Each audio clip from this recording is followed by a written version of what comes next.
Hi guys, welcome to my vlog. Nandito ako sa mini garden namin ni ate. Yan nga yung mga papaya namin ni ate. Ito yung sili guys. Sabi ko sa inyo, kung gusto nyo bumili, punta kayo dito. Hanapin nyo ako. Salamin vlog. Marlin vlog. Ganyan yung mga account ko guys.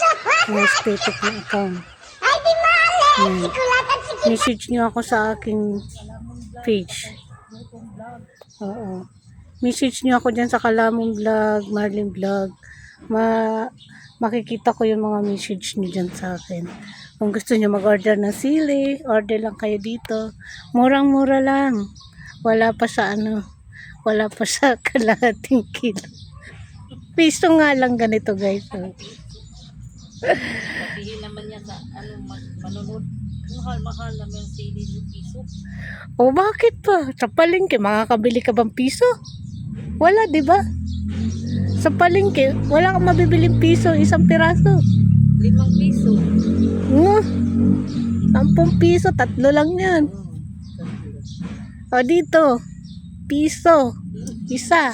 O, babaan ko pa, 50 centavos na lang. Gaano kahirap mag-farmers, tapos sasabihin, mahal. Ay, nako. Wala na nga sa amin nagmamahal. Papamahalin nyo pa yung ano. Hugot na naman tayo ngayon. Ay, nako. Gumapang siya sa ibang direksyon. Tatali ko na naman to guys. Hindi, wag mo tanggalin. Hindi.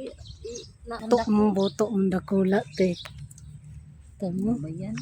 Guys, good morning everyone. Samahan nyo nga akong i-voice over itong vlog ko dito sa mini garden namin ni ate. Kami dyan ang kaibigan namin doon sa kalye kasi nga ano daw ginagawa namin dito. Sabi namin nagga-garden. Hindi nga ako dito sa inyo kasi wala man tayong ganap for today's video. Tamang tawa-tawa nga kami dito kahit ang dami-dami namin pinoproblema sa buhay. Naman hindi namin problema, pinoproblema namin kasi yung mga kaibigan namin halos sa amin lumalapit. Mayroon kasi sa amin sinasabi ng mga problema nila sa buhay, ganun. Tayo kaibigan, suportahan natin, payuhan natin kung anong dapat ipayo sa kanila. So kami dito ni ate, nagtamang kwentuhan lang kami dito. Ito minute mga kalamon para naririnig nyo ba yung background namin dito sa mini garden. Marami nga ditong kumakahol na aso, sasakyan, ibon. Tamang tago nga ako dyan sa araw. Diyan ni ate, wag na daw ako maghawak ng lupa kasi madudumihan lang daw ako. Sabi ko naman, grabe ka naman. Akong bete princess nito. Kaya yan.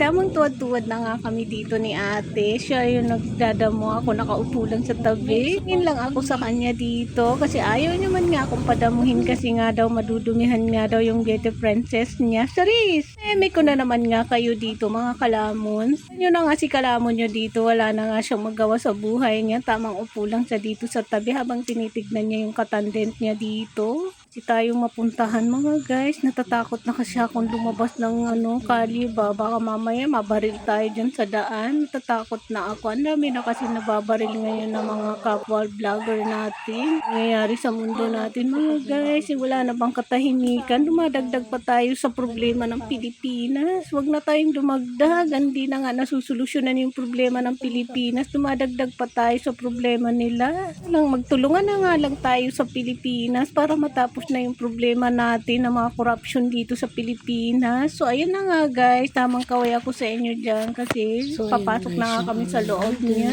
Pinidyohan ko nga dyan yung paligid namin, yung garden namin ni ate kasi nga ayan, maganda nga daw kasi malinis na. Yan nga daw yung mangga namin na kinukuhaan namin. Wala na nga daw siyang bunga. O parang kailan lang nakakakain pa tayo ng mangga. Ngayon wala na. Tamang inikot-ikot ko nga kayo dito sa forest namin. Dito sa mini garden ba namin, forest pa ako dito. Ayan na nga mga guys, pati yung langit natin na nag-iitim-itim, nagbabadya si Haring Ulan. So yun lang guys.